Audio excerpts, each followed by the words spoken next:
Gouvernement allemand sous pression. Que c'est le Kremlin que Berlin nous cache? Le monde entier a les yeux tournés vers la capitale allemande.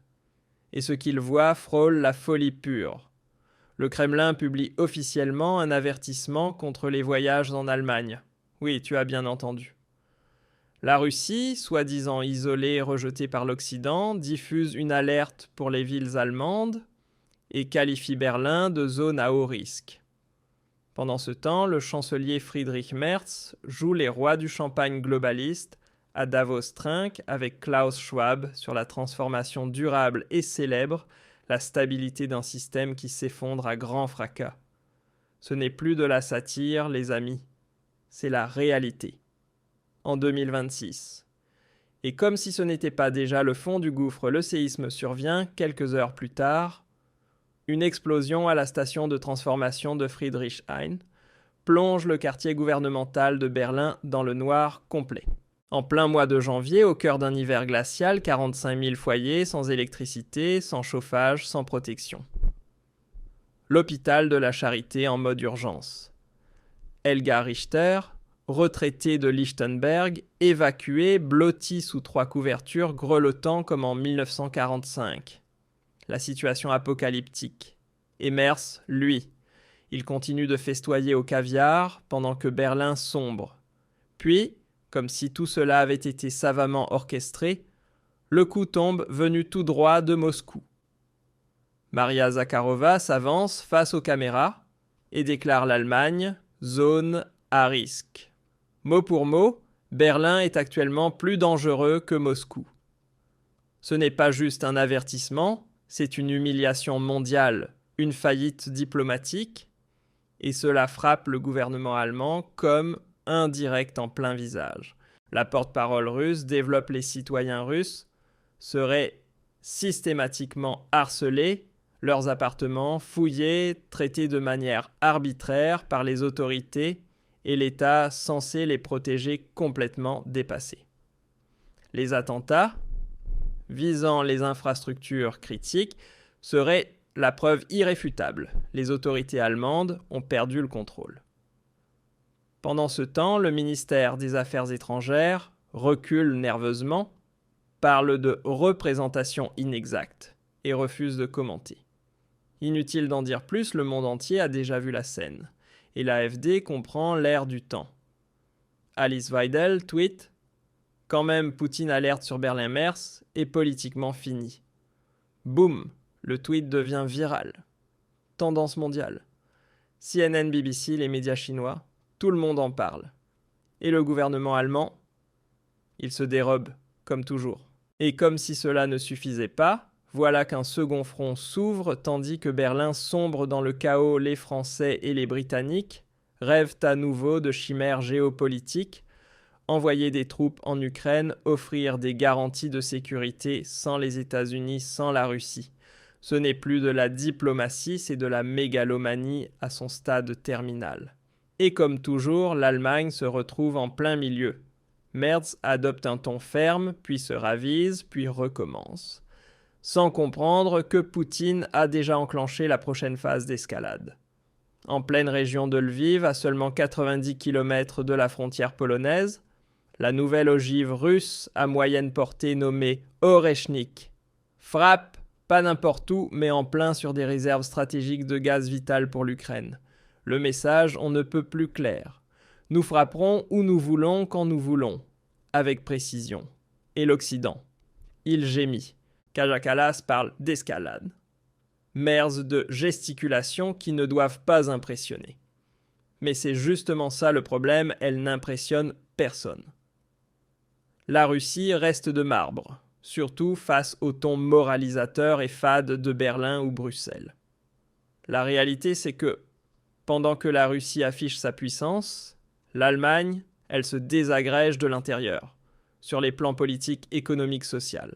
Et personne n'a la moindre stratégie. Les sondages. Un séisme. L'AfD grimpe à 27%, la CDU dégringole SPD et Verts s'effondre. Des ministres jettent l'éponge. Le ras-le-bol est total. Et pendant que les citoyens grelottent dans le noir, le maire de Berlin, Kai Wegner, jouent paisiblement au tennis. Ce n'est pas une blague.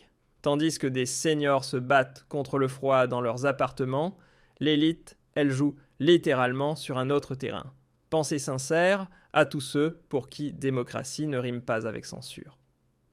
Bienvenue chez Verheimlicht. Et rappelons-le une bonne fois, pour toutes, ce n'est pas un enchaînement de malchance, c'est un calcul politique. Le blackout, l'explosion, l'alerte venue de Moscou, tout cela n'est pas dû au hasard.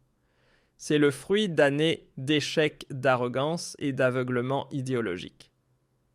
L'Allemagne n'est plus dirigée par des réalistes, mais par des rêveurs. Des gens qui croient qu'on peut donner des leçons de morale à une puissance mondiale comme la Russie, alors que les lumières s'éteignent chez eux. Ce que nous vivons aujourd'hui, c'est un tournant historique, mais pas celui qu'Olaf Scholz avait en tête. Non, c'est une ère de règlement de compte. Les gens commencent à se réveiller. Ils voient qui agit vraiment et qui se sert au passage. Ils voient qui se tait et qui parle avec clarté. Et ils comprennent enfin le respect ne se mendie pas dans la soumission. Le respect, ça se regagne, avec force. Merci d'avoir regardé les amis. Si vous aussi vous pensez que ce pays doit enfin redevenir fort, alors abonnez-vous, likez la vidéo et partagez-la avec ceux qui dorment encore. Restez vigilants. L'Allemagne d'abord. Petite note personnelle. Notre visibilité est limitée. Si ce sujet vous paraît important, aidez cette vidéo à percer avec un like ou un commentaire. Car ce qui s'est passé à Berlin n'était qu'un début. Le début d'un enchaînement qui a non seulement terni l'image de l'Allemagne dans le monde, mais provoqué un véritable séisme politique en interne. Soyons honnêtes, si même la Russie, cette Russie que l'on prétend isolée et honnie sur la scène internationale, ose lancer une alerte officielle contre les voyages en Allemagne. Alors il faut se poser la question, jusqu'où avons-nous chuté ? Ce n'est plus un simple incident diplomatique, c'est une déclaration de guerre géopolitique. Un pays qui prétend être sûr se voit déclarer zone dangereuse par une puissance mondiale. Et cela non pas à cause d'une guerre, ni à cause de catastrophes naturelles, mais à cause d'un échec politique massif, d'une instabilité grandissante, d'un effondrement intérieur. Pendant que Merz déclame de beaux discours aux globalistes à Davos, pendant que nos médias préfèrent débattre de toilettes neutres et de pronoms, les structures fondamentales du pays s'effondrent. Comment en est-on arrivé là ? Pourquoi en est-on arrivé là ? Parce que ce gouvernement, cette classe politique tout entière, qu'elle soit CDU, SPD ou écologiste, a perdu tout contact avec la réalité. Dehors, les gens triment, peinent à payer leurs factures de chauffage, redoutent à l'hiver. Et là-haut, on fait la fête comme si tout allait pour le mieux. Qui a laissé traîner ses projets d'infrastructure ? Qui a oublié de sécuriser des installations critiques, comme les stations électriques ? Qui a ignoré pendant des années la question de la sécurité, exactement les vieux partis. Et alors que la panne d'électricité à Berlin n'était même pas encore totalement résolue, une nouvelle défaillance faisait déjà la une partie de la capitale a connu pendant plusieurs jours des problèmes d'alimentation de secours. Des pharmacies ont dû fermer, les feux de circulation sont tombés en panne des maisons de retraite au bord de l'effondrement. Ce n'est plus une exception, c'est devenu la routine dans cette république fédérale soi-disant solide. Friedrich Merz s'est vu contraint de convoquer une réunion de crise. Mais pas à Berlin, non. Depuis sa chambre d'hôtel à Davos, en visioconférence. Le message envoyé aux citoyens était limpide, vous grelottez, moi j'ai le Wi-Fi. Et puis, ce qui devait arriver arriva, la population en a eu assez. Les premières manifestations éclatent à Berlin-Leipzig-Dresde. Des milliers de personnes, exige la démission du gouvernement, la fin de la politique d'escalade envers la Russie, la fin des livraisons d'armes dans une zone de guerre qui se rapproche dangereusement. Et les voilà, les représentants de la soi-disant coalition de la raison. Soudain, Friedrich Merz ressemble à un général sans armée. Les médias tentent encore de sauver ce qui peut l'être. La Tagesschau évoque des problèmes techniques. Der Spiegel raconte des histoires de réseaux extrémistes qui diffuseraient prétendument de la désinformation. Mais la vérité, c'est que le contrôle est déjà perdu depuis longtemps.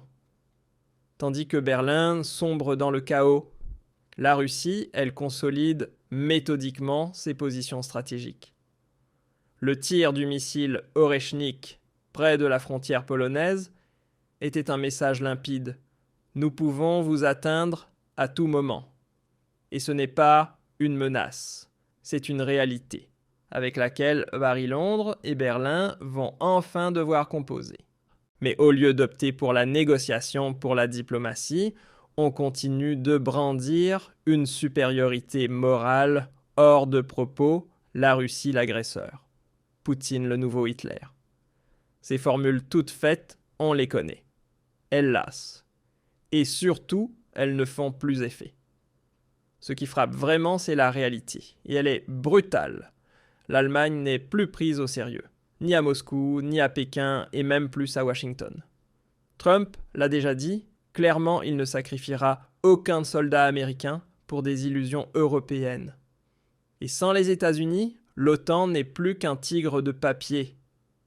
Mais à Berlin, on continue de se bercer d'illusions. On croit encore pouvoir contenir la Russie, influencer le cours du monde avec des sanctions, des drapeaux arc-en-ciel et des déclarations sur la diversité. Les amis, ce n'est pas comme ça que le monde fonctionne. Et tout le monde le sait, sauf ceux qui nous gouvernent. Et c'est précisément pour cela que le moment est venu d'un véritable changement. Car ce que nous vivons aujourd'hui, c'est l'addition salée de longues années d'arrogance, d'un mépris constant pour la réalité, d'un déni organisé face aux inquiétudes et aux peurs légitimes de la population. Quand des gens grelottent en plein hiver pendant que le chancelier bavarde à Davos, on ne parle plus de leadership. On parle de cynisme élitiste, pur et simple. Mais on le voit aussi, une résistance se lève. L'AfD est en pleine ascension. Et pourquoi ? Parce qu'elle dit tout haut ce que beaucoup pensent tout bas. Parce qu'elle ne se cache pas. Parce qu'elle nomme les problèmes sans détour. Oui, elle divise. Oui, elle dérange. Mais c'est exactement ce qu'il faut aujourd'hui. Fini les phrases creuses. Fini les fantasmes de sauvetage climatique global. Place à une politique centrée sur son propre peuple pour la sécurité, pour l'approvisionnement énergétique, pour la souveraineté. Ce n'est pas du populisme, c'est du bon sens. Petite interruption, tu sais qui se prépare activement à la crise en ce moment, le gouvernement, les banques, les grandes entreprises, tout le monde sauf les citoyens ordinaires. Si tu ne veux pas être encore une fois le dernier au courant, clique sur le lien dans la description. Le système de préparation aux crises t'explique comment te protéger comme un pro. Et pendant que Kai Wegner continue son match de tennis et que Friedrich Merz délire sur la transformation, quelque chose est en train de grandir dans le pays, une nouvelle détermination, une colère qui ne veut plus se taire, une soif de vérité, de paroles claires, de vrais changements. La question n'est plus de savoir si le système va basculer, mais quand. Merci d'avoir tenu jusqu'ici. Si vous pensez, vous aussi, que l'Allemagne doit enfin retrouver sa dignité, alors partagez cette vidéo. Abonnez-vous, commentez, restez bruyants. Nous sommes nombreux et nous serons de plus en plus. Un salut chaleureux à tous ceux pour qui démocratie ne rime pas avec pensée unique. L'Allemagne d'abord.